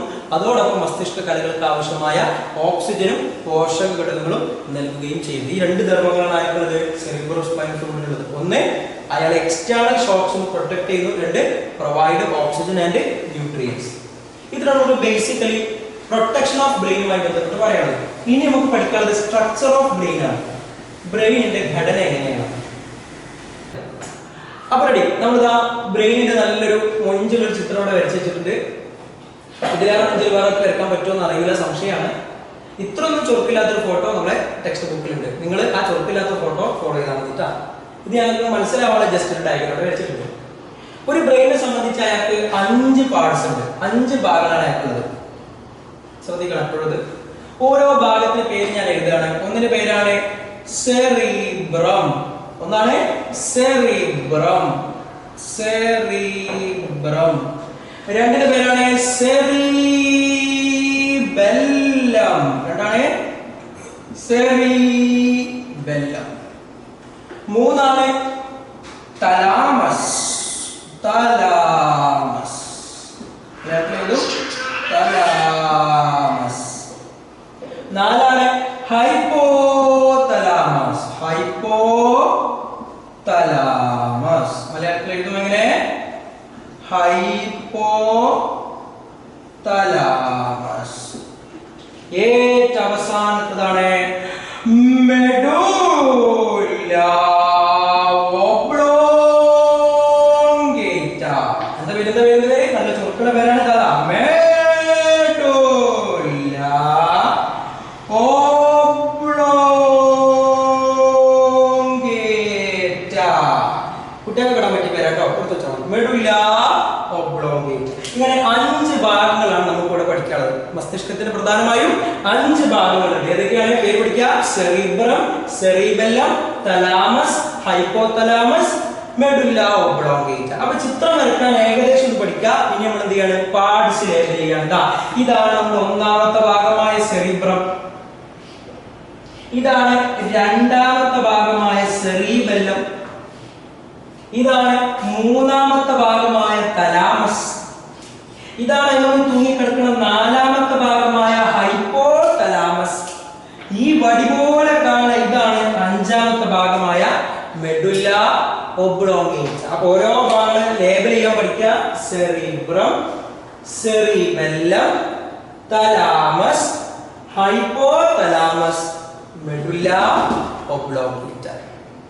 ഇനി ഇവരുടെ ഓരോരുത്തരുടെയും സവിശേഷത, ഫീച്ചേഴ്സ് പഠിക്കുകയാണ്. നോക്കാം. ഒന്നാമത്തെ ആളാണ് സെറിബ്രം. എന്തൊക്കെയാണ് സെറിബ്രത്തിന്റെ പ്രത്യേകത? ഒന്നാമത്തെ ആളുടെ പ്രത്യേകതയാണ് മസ്തിഷ്കത്തിന്റെ ഏറ്റവും വലിയ ഭാഗമാണ്, അഥവാ largest part of brain. Largest part of brain, ബ്രെയിനിന്റെ ഏറ്റവും വലിയ ഭാഗം. രണ്ട്, ഇവിടെ ധാരാളം മടക്കും ചുളിവൊക്കെ കാണാനില്ലേ? ധാരാളം മടക്കും ചുളിവുകളും കാണാനുണ്ട്. അതുകൊണ്ട് ധാരാളം ഫിഷേഴ്സ് എന്നാണ് പറയാം മടക്കിന്. ചുളിവ് ആൻഡ് ഫോൾഡിങ്സ്, ഫിഷേഴ്സ് ഉണ്ട്, ഫോൾഡിങ്സ് ഉണ്ട്. അപ്പൊ ധാരാളം ഫിഷേഴ്സ് ആൻഡ് ഫോൾഡിങ്സ് കാണപ്പെടുന്ന ഭാഗമാണ് ആര്? സെറിബ്രം. എന്തിനാ മക്കളെ ഫിഷേഴ്സ് ആൻഡ് ഫോൾഡിങ്സ് കൊടുത്തേ? നമ്മുടെ ബ്രെയിനിൽ കണ്ടമാനമാരുണ്ട്, ന്യൂറോൺസ് ഉണ്ട്. ന്യൂറോണിന്റെ എണ്ണം കൂടുന്നതിനനുസരിച്ച് ബ്രെയിനിന്റെ പവർ കൂടി കൂടി കൂടി കൂടി വരും. അപ്പൊ കുറെ ന്യൂറോൺ ഉണ്ടോ, കുറെ ബുദ്ധി ഉണ്ടാവും. കുറെ ന്യൂറോൺ കൊടുക്കണമെങ്കിൽ അപ്പൊ വലിയ തലച്ചോറ് വേണ്ടേ? അപ്പൊ വലിയ ചെമ്പട്ടി കൊടുക്കാതെ വലിപ്പമുള്ള തലച്ചോറ് പറ്റുമോ? ഇല്ല. അപ്പൊ ചെറിയ തലച്ചോറിൽ മാക്സിമം ആരെ കൊള്ളിക്കണം? നമ്മളുടെ ന്യൂറോണുകളെ കൊള്ളിക്കണം. അതിനാണ് ഇവിടെ മടക്കി ചുളിച്ചുകൾ കൊടുത്താൽ, മടക്കി ചുളിച്ചു കൊടുത്താൽ അവിടെ സർഫസ് ഏരിയ ഇൻക്രീസ് ചെയ്യും. സർഫസ് ഏരിയ ഇൻക്രീസ് ചെയ്താൽ പ്രതല വിസ്തീർണം, അപ്പൊ നമുക്ക് കൂടുതൽ ന്യൂറോണോട് ഉള്ളിൽ കൊള്ളിക്കാൻ പറ്റും. അതിനു വേണ്ടിയിട്ടാണ് ഇവിടെ ധാരാളം ആരെ കൊടുത്ത് ഫിഷേഴ്സ് ആൻഡ് ഫോൾഡിങ്സ് കൊടുത്തത്. റെഡിയാണല്ലോ? അപ്പൊ ഇയാൾ ലാർജസ്റ്റ് പാർട്ടാണ്. ഇവിടെ ധാരാളം ഫിഷേഴ്സ് ആൻഡ് ഫോൾഡിങ്സ് കാണുന്നുണ്ട്. ഇതാണ് സെറിബ്രം. ഇനി സെറിബെല്ലം നോക്കാം. സെറിബെല്ലം, ഇതാണ് cerebellum. Second largest part of brain, തലച്ചോറിന്റെ ഏറ്റവും വലിയ രണ്ടാമത്തെ ഭാഗമാണ്. സെക്കൻഡ് ലാർജസ്റ്റ് പാർട്ടാണ്, തലച്ചോറിന്റെ ഏറ്റവും വലിയ രണ്ടാമത്തെ ഭാഗമാണ്. എന്താ ഇയാളുടെ പ്രത്യേകത? ഇവിടെ ധാരാളം ചുളിവുകളും ചാലുകളും ഉണ്ട്. ഫിഷ് ഫോൾഡിങ്സ് ഉണ്ട്, ഫോൾഡിങ്സ് ഉണ്ട്, അതേപോലെ ഗ്രൂവ്സ് ഉണ്ട്. ഗ്രൂവ് എന്ന ചാലുകൾ, ധാരാളം ചുളിവുകളും ചാലുകളും കാണപ്പെടുന്നത്. അതാണ് എന്താണ് ചാലുട്ടോ? ചാലുകളും കാണപ്പെടുന്ന ഭാഗമാണ് ആരെന്ന് പറയുന്നത്? നമ്മളുടെ സെറിബെല്ലം. ഇതാണ് ഇവിടെ എങ്ങനെയാണ് സെറിബ്രം വരിക? ഇങ്ങനെ ഒരു ഭാഗത്താണ് സെറിബ്രം വരിക. ഈ സെറിബ്രം ഇതിന്റെ ബാക്ക് ഭാഗത്ത് ഇവിടെയൊക്കെയാണ് ആരെ കാണാം? സെറിബെല്ലം കാണാം. റെഡിയാണോ? അപ്പൊ സെക്കൻഡ് ലാർജസ്റ്റ് പാർട്ടാണ്, ധാരാളം ഫോൾഡിങ്സ് ഉണ്ട്, ഗ്രൂവ്സ് ഉണ്ട്. ഇനി മൂന്നാമത്തെ ഭാഗമാണ് ആരെന്ന് പറയുന്നത്? തലാമസ്. ആരാ തലാമസ്? നമ്മൾ സെറിബ്രത്തിന്റെ തൊട്ട് താഴെയായി കാണപ്പെടുന്ന ബ്രെയിനിന്റെ സെൻട്രൽ ആയിട്ട് വരുന്ന ഭാഗമാണ് തലാമസ്. അപ്പൊ സെറിബ്രത്തിന്റെ താഴെയാണ്, ബിലോ സെറിബ്രം ആണ്. സെറിബ്രത്തിന്റെ താഴെ കാണപ്പെടുന്ന ഭാഗമാണ് തലാമസ്. ഈ തലാമസിന്റെ തൊട്ട് താഴെ കാണപ്പെടുന്ന ഭാഗമാണ് ഹൈപ്പോതലാമസ്. അപ്പൊ ഇവിടെ ബിലോ സെറിബ്രം എന്നാണ് നമ്മൾ പറയുന്നത്. ഇവിടെ നമ്മൾ എന്താ പറയാ? Below thalamus, below thalamus. തലാമസിന്റെ താഴെ കാണുന്ന ഭാഗം സെറിബ്രത്തിന്റെ താഴെ തലാമസ്, തലാമസിന്റെ താഴെ ഹൈപ്പോതലാമസ്. ഇനി ഏറ്റവും അവസാനത്തെ മെഡുല്ല ഒബ്ലോങ്കേറ്റ. മസ്തിഷ്കത്തിന്റെ ഏറ്റവും താഴെ ഭാഗത്ത്,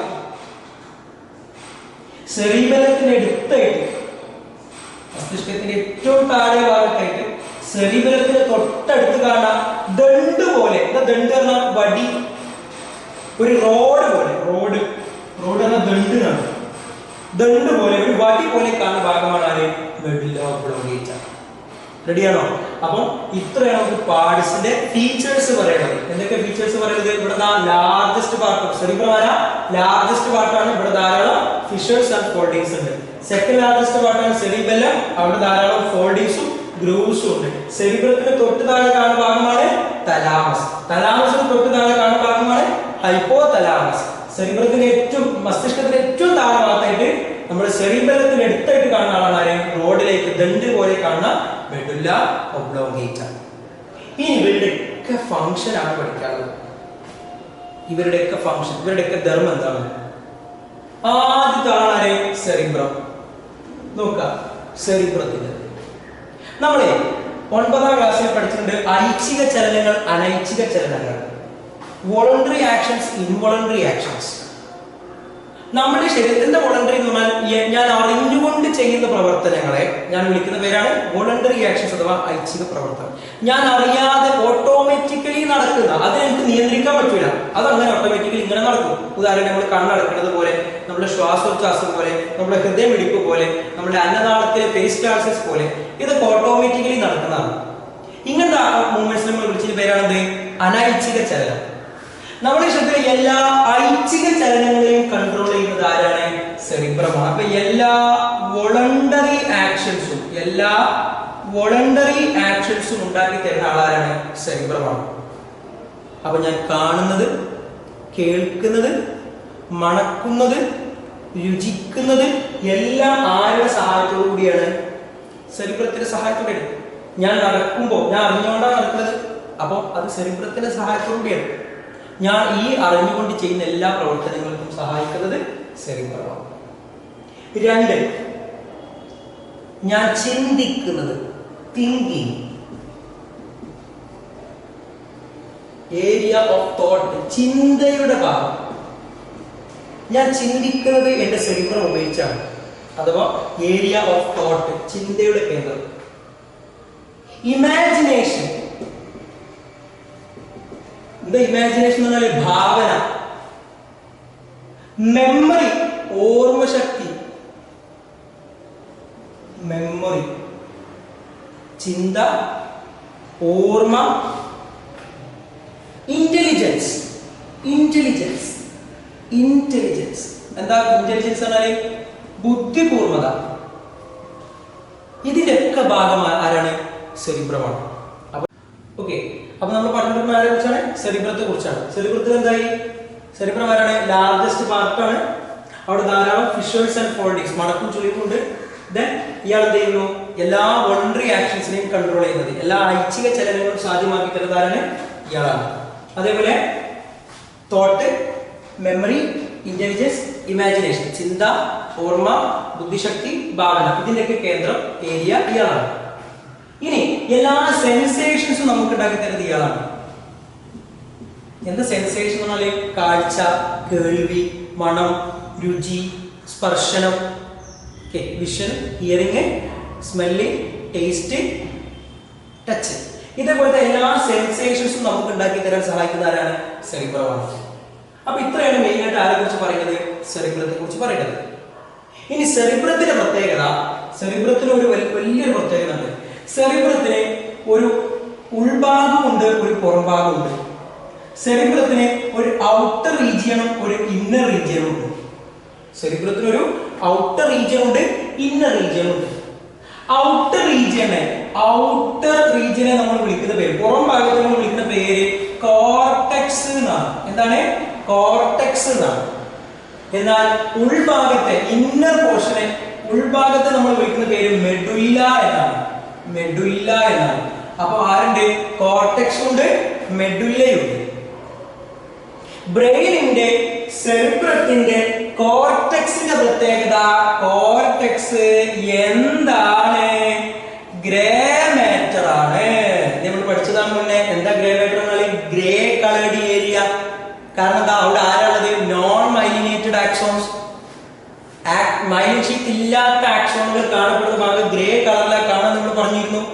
അങ്ങനത്തെ ഗ്രേ മാറ്റർ ആണ് ഇവിടെ കോർട്ടെക്സ് അഥവാ പുറം ഭാഗത്ത്. അഥവാ ഒരു ബ്രെയിൻ നമ്മൾ എടുത്തിട്ട് ഇങ്ങനെ നോക്കുകയാണെങ്കിൽ നമ്മൾ എന്ത് കളറിലായാലും കാണാം? ഗ്രേ കളറിലാണ് കാണാം. ആ ഗ്രേ ഏരിയ ചിലപ്പോൾ ഇങ്ങനെ ചെത്തി കളഞ്ഞു കഴിഞ്ഞാൽ അതിൻ്റെ ഉള്ളിൽ നമുക്ക് ആരെ കാണാം? മെഡുല്ലയെ കാണാം.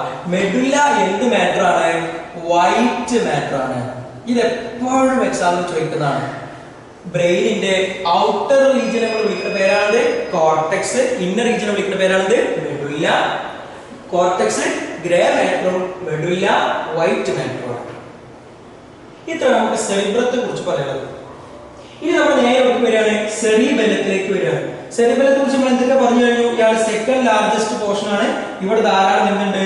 ഫോൾഡിങ്സും ഗ്രൂവ്സും നമ്മൾ പറഞ്ഞു. ഇനി ഇയാളുടെ ഫംഗ്ഷൻ എന്താണ്? ഇയാളുടെ ഫംഗ്ഷൻ നമ്മുടെ ശരീരത്തിലെ എല്ലാ മസിൽസിന്റെയും ആക്ഷനെ കോർഡിനേറ്റ് ചെയ്യുന്നത് നമ്മുടെ സെറിബെല്ലമാണ്.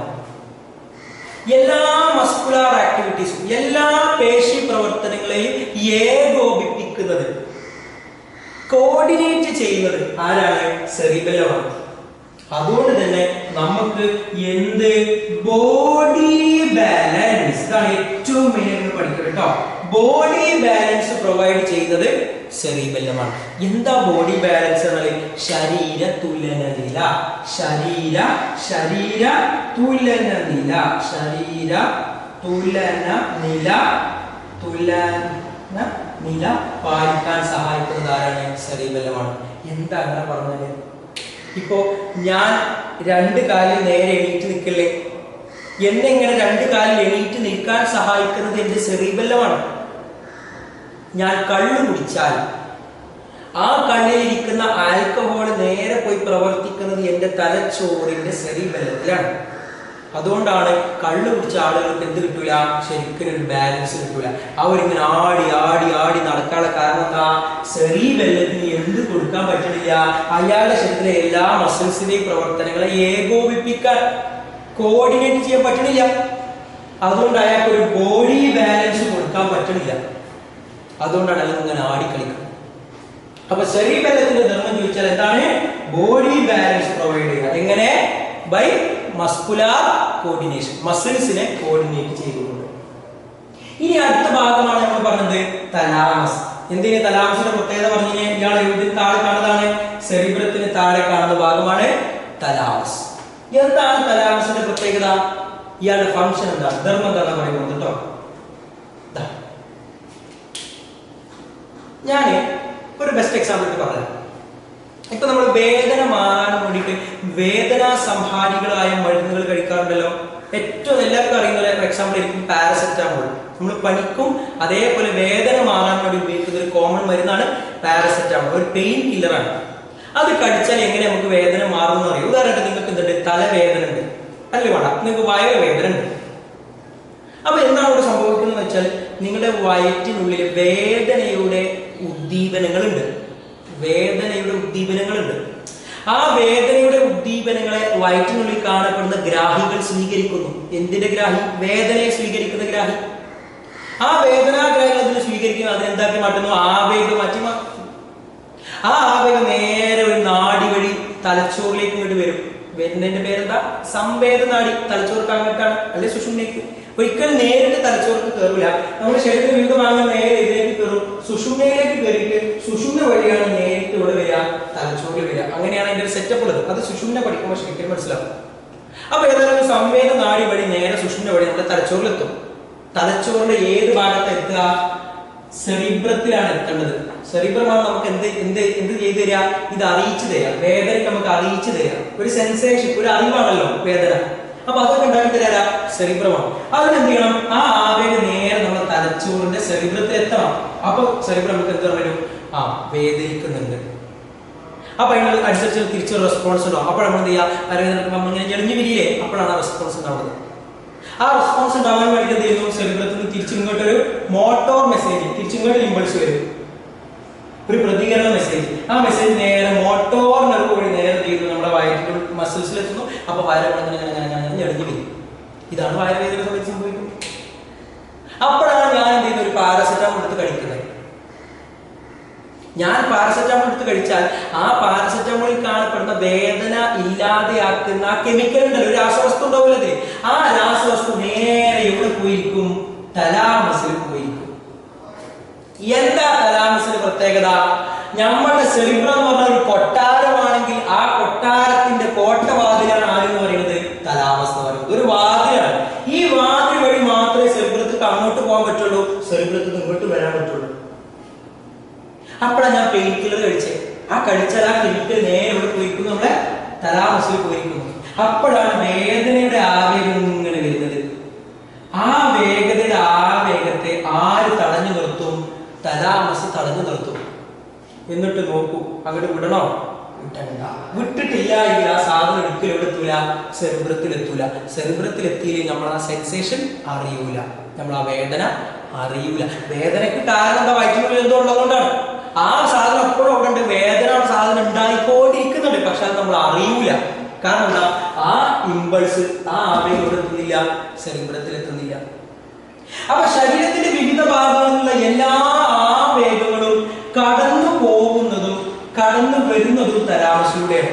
ഈ അങ്ങോട്ട് പോകുന്ന ആവേഗങ്ങളെയും ഇങ്ങോട്ട് പോരുന്ന ആവേഗങ്ങളെയും ആര് തടഞ്ഞു നിർത്തും? തലാമസ് തടഞ്ഞു നിർത്തും. എന്നിട്ട് സെറിബ്രത്തിന് വിടാൻ പറ്റുമെങ്കിൽ മാത്രമേ വിടുള്ളൂ. വിടാൻ പറ്റൂല എങ്കിൽ ഇവിടെ തടഞ്ഞു. അങ്ങോട്ട് പോകുമ്പോ എങ്ങോട്ടാ പോണേ? സെറിബ്രത്തിക്ക. എന്തിനാ പോണേ? ഇന്ന ആവശ്യത്തിനാ. അപ്പൊ ആ ആവശ്യങ്ങൾ നോക്കും. അതിന് അത്യാവശ്യമായി മാത്രമേ വിടുള്ളൂ. അത്യാവശ്യം വിടില്ല, ഇവിടെ തിരിച്ചു വെക്കും. അങ്ങനെ പോയ സാധനം ഇവിടെ പറഞ്ഞല്ലോ, തിരിച്ചു പ്രതികരണം വരില്ലേ? പ്രതികരണം വരുമ്പോഴും തലാമസ് പിടിച്ചു വെക്കും. എങ്ങോട്ടാ? ഇത്ര പക്ഷം കൂടിയിലേക്കാ. എന്തിനാ? ഇന്നൊരു ആവശ്യത്തിനാ. ആ ആവശ്യം നടക്കൽ നിർബന്ധമാണോ എന്ന് ഇയാൾ പരിശോധിക്കും. ആണെങ്കിൽ മാത്രമേ വിടൂ. അപ്പോഴേ ആ റെസ്പോൺസ് ഉണ്ടാവുള്ളൂ, പ്രതികരണം ഉണ്ടാവുള്ളൂ. കിട്ടിയില്ലെങ്കിലോ അത് അവിടെ കിടക്കും, റെസ്പോൺസ് ഉണ്ടാവില്ല. ഇങ്ങനെ സെറിബ്രത്തിലേക്ക് അങ്ങോട്ടും സെറിബ്രത്തിൽ തിരിച്ച് ഇങ്ങോട്ടുമുള്ള ആവേഗങ്ങളെ തടഞ്ഞു നിർത്തി പുനഃപ്രസരണം നിർത്തുക, എന്നിട്ട് വിടണമെങ്കിൽ വിടുക. അതുകൊണ്ട് നമ്മൾ പുനഃപ്രസരണം, ആദ്യമേ പ്രസരിച്ചു വരികയാണ്, അതിനെ നിർത്തി അതിനെ പുനഃപ്രസരണം ചെയ്യിപ്പിക്കുന്ന ഭാഗമാണ് ആര്? തലാമസ്. അപ്പൊ ഇയാൾ എന്ത് ചെയ്യുന്നു? സെറിബ്രത്തിലേക്ക് അങ്ങോട്ടും സെറിബ്രത്തിൽ തിരിച്ച് ഇങ്ങോട്ടും വരുന്ന ആവേഗങ്ങളെ പുനഃപ്രസരണം ചെയ്യിപ്പിക്കുന്ന ഭാഗമാണ് തലാമസ്. ഇംഗ്ലീഷിൽ പറഞ്ഞു കഴിഞ്ഞാൽ റിലേ സ്റ്റേഷൻ എന്ന് പറയാം. നമ്മൾ ചെക്ക് പോസ്റ്റ് ഒക്കെ അല്ലേ, ചെക്ക് പോസ്റ്റ് ഒക്കെ വർക്ക് ചെയ്യുന്ന അതേപോലെ തടഞ്ഞു നിർത്തും. വിടാൻ പറ്റില്ലെങ്കിൽ പോസ്റ്റ് തുറന്നിട്ടൊക്കെ പോകും, വിടാൻ പറ്റില്ലെങ്കിൽ ഗേറ്റ് അടച്ചിടും. അപ്പൊ റിലേ സ്റ്റേഷൻ ഫോർ ഇമ്പൾസസ് ഏതൊക്കെയാ? To and from cerebrum. സെറിബ്രത്തിൽ അങ്ങോട്ടും സെറിബ്രം തിരിച്ചിങ്ങോട്ടും. Relay station for impulses to and from cerebrum. അതാണ് ആദ്യം പറയുന്നത് തലാമസ് എന്ന് പറയുന്നത്. ഇനി ആ തലാമസിന് തൊട്ട് താഴെ കാണുന്നത് വളരെ ചെറിയൊരു ഭാഗമാണ് ഹൈപ്പോ തലാമസ്. ഈ നാലാമത്തെ ഭാഗമാണ് ഹൈപ്പോ തലാമസ്. എന്താ ഹൈപ്പോ തലാമസിന്റെ ധർമ്മം? ഇയാളാണ് എന്ത് പാലിക്കാൻ സഹായിക്കുന്നത്? ആന്തര സമസ്ഥിതി പാലനത്തിന് സഹായിക്കുന്നത്. ഇയാളുടെ ഹൈപ്പോ തലാമസിന്റെ ധർമ്മം ചോദിച്ചാൽ ആന്തര സമസ്ഥിതി പാലനത്തിന് സഹായിക്കുന്നു. ആന്തര സമസ്ഥിതി പാലനത്തിന് സഹായിക്കുന്നു. എന്താ ആന്തര സമസ്ഥിതി പാലനം? അഥവാ ഇംഗ്ലീഷിൽ പറയൂ ഹോമിയോസ്റ്റാസിസ്. ഹോമിയോസ്റ്റാസിസ് എന്ന് പറയും. ഇതിവിടെ പഠിച്ചതാണ് നമ്മുടെ 9ാം ക്ലാസ്സിൽ. ആന്തര സമസ്ഥിതി പാലനം എന്ന് പറഞ്ഞാൽ എന്താ? എന്റെ ശരീരത്തിന് ഒരു തുലന നിലയുണ്ട്, ഒരു ബാലൻസ് ഉണ്ട്. എന്റെ ശരീരത്തിൽ ഒരുപാട് അയോണുകൾ ഉണ്ട്. Na+, K+, അത് സോഡിയം അയോണ്, പൊട്ടാസ്യം അയോണ്, അങ്ങനെ കുറെ ഉണ്ട്. ഗ്ലൂക്കോസ് ഒക്കെ ഉണ്ട്. ഇതിന്റെ ഒന്നും അളവ് കൂടാനും പാടില്ല, കുറയാനും പാടില്ല. കാൽഷ്യത്തിന്റെ അളവ് കൂടാനും പാടില്ല, കുറയാനും പാടില്ല. ശരീരത്തിന്റെ പ്രവർത്തനങ്ങൾ ഓവറാകാൻ പാടില്ല, എന്നാ പറ്റി കുറയാനും പാടില്ല. ഇതിനൊക്കെ ഇടയിൽ ഒരു ബാലൻസ് ഉണ്ട്, ഒരു തുലനുണ്ട്. ആ തുലനം പാലിക്കാൻ നമ്മളെ സഹായിക്കുന്ന ആളാണ് ആര്? നമ്മുടെ ഹൈപ്പോതലാമസ്. നമ്മുടെ ശരീരത്തിലെ ഒട്ടുമിക്ക എല്ലാ പ്രവർത്തനങ്ങളെയും കൂട്ടണോ കുറക്കണോ എന്ന് തീരുമാനിക്കുന്നത് ഹൈപ്പോതലാമസ് ആണ്. അതുകൊണ്ടാണ് ഇയാൾക്ക് ആന്തര സമസ്ഥിതി പാലിക്കാൻ സഹായിക്കുന്നതെന്ന് പറയാൻ കാരണം. വളരെ ശരീരത്തിലെ ഏറ്റവും പ്രധാനപ്പെട്ട ഒരു ഭാഗമാണ് യഥാർത്ഥത്തിൽ ആര്? ഹൈപ്പോതലാമസ്. ഇനി ഏറ്റവും അവസാനത്തെ ഭാഗമാണ് ഒരു മെഡുല്ല ഒബ്ലോംഗേറ്റ. മെഡുല്ല ഒബ്ലോംഗേറ്റ എവിടെ പറഞ്ഞു? സെറിബ്രത്തിലേക്ക് താഴെ ഭാഗത്തായിട്ട് സെറിബ്രത്തിന്റെ അടുത്തായിട്ട് കാണുന്നത് പറഞ്ഞു. ദണ്ട് പോലെയാണ് കാണുന്നത് പറഞ്ഞു. ഇനി ഇയാളുടെ ഫംഗ്ഷൻ ആണ് നമുക്ക് കിട്ടുന്നത്. റോഡിലേക്കാണ് നമ്മൾ പറഞ്ഞു. ഇയാളുടെ ഫംഗ്ഷൻ ആണെന്ന് അറിയോ? നമ്മൾ പറഞ്ഞു നമ്മുടെ ശരീരത്തിലെ എല്ലാ വോളണ്ടറി ആക്ഷൻസും, ഐച്ഛിക ചലനങ്ങളും സാധ്യമാക്കുന്നത് ആരാണ്? സെറിബ്രമാണ്. എന്നാൽ എല്ലാ അനൈച്ഛിക ചലനങ്ങളും, എല്ലാ ഇൻവോളണ്ടറി ആക്ഷൻസും പ്രൊവൈഡ് ചെയ്യുന്നത്, അല്ലെങ്കിൽ കൺട്രോൾ ചെയ്യുന്നത് ആരാണ്? മെഡുല്ല ഒബ്ലോംഗേറ്റ. എന്റെ ശരീരത്തിലെ എല്ലാ അനൈച്ഛിക പ്രവർത്തനങ്ങളും, ഹൃദയമിടിപ്പ്, ശ്വാസോച്ഛ്വാസം, പെരിസ്റ്റാൾസിസ്, ഇത്തരത്തിലുള്ള എല്ലാ പ്രവർത്തനങ്ങളെയും രക്തപര്യനം ഒക്കെ തീരുമാനിക്കുന്നത് ആരാണ്? മെഡുല്ല ഒബ്ലോംഗേറ്റ. ആ മെഡുല്ല ഒബ്ലോംഗേറ്റക്കാണ് നമ്മുടെ തലയുടെ ഏറ്റവും പുറകുവശത്തിന് ഇവിടെ നമ്മുടെ പെരടി എന്നൊക്കെ പറയുന്ന ഈ ഒരു ഭാഗത്തേക്കാണ്.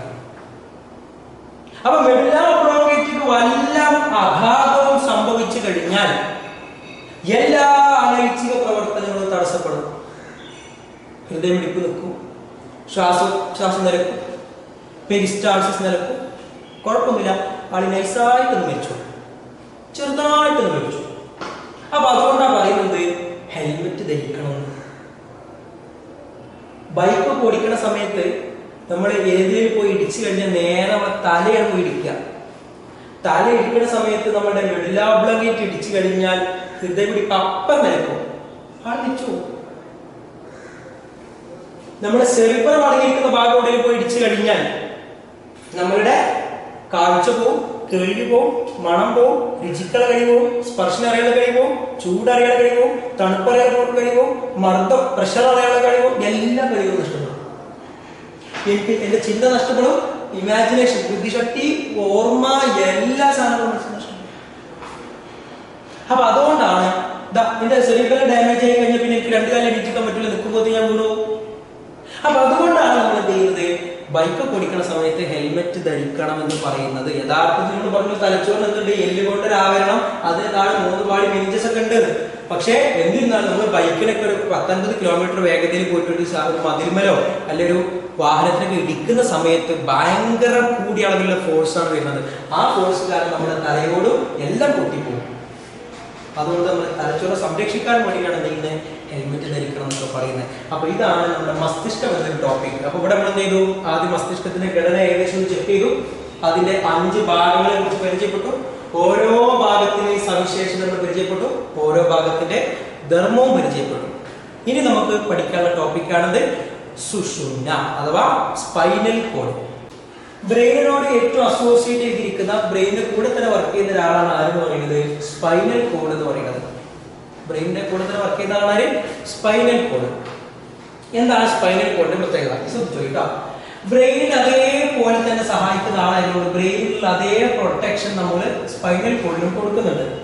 ബ്രെയിനിന് കൊടുക്കുന്ന അതേ പ്രൊട്ടക്ഷൻ ആർക്കുണ്ട്, സ്പൈനൽ കോഡിനുണ്ട്. അതുകൊണ്ട് ബ്രെയിൻ ആദ്യം ആരുണ്ടായിരുന്നു, ഒരു എല്ല് കൊണ്ട് എൻവലപ്പ് ഉണ്ടായിരുന്നു, അതിന്റെ പേരാണ് ക്രേനിയം.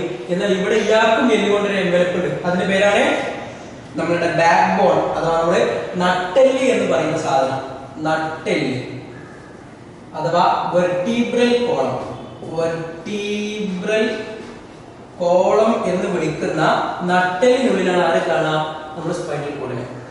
പിന്നെ നമ്മൾ പറഞ്ഞ ബ്രെയിൻ എന്ത്, ആ കപാലത്തിന് താഴെ 3 പാളി മെനിഞ്ചസ് ഉണ്ട്, 3 layers of meninges. ഇവിടെയും അതേപോലെ 3 layers of meninges ഉണ്ട്, 3 layers of meninges ഇയാൾക്കും ഉണ്ട്.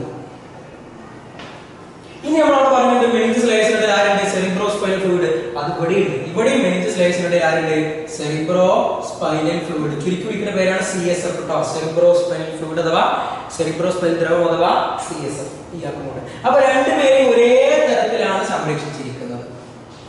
റെഡിയാണോ? ഇനി നമ്മൾ അദ്ദേഹത്തിന്റെ ഘടന പഠിക്കാൻ പോകും. എങ്ങനെയാണ് സ്പൈനൽ കോഡിന്റെ ഘടന ശ്രദ്ധിച്ചു കേട്ടോ. നമുക്ക് സിമ്പിൾ ആയിട്ട് വരക്കാം. ഇതാണ് സ്പൈനൽ കോഡിന്റെ ഘടന, ശ്രദ്ധിക്കുക.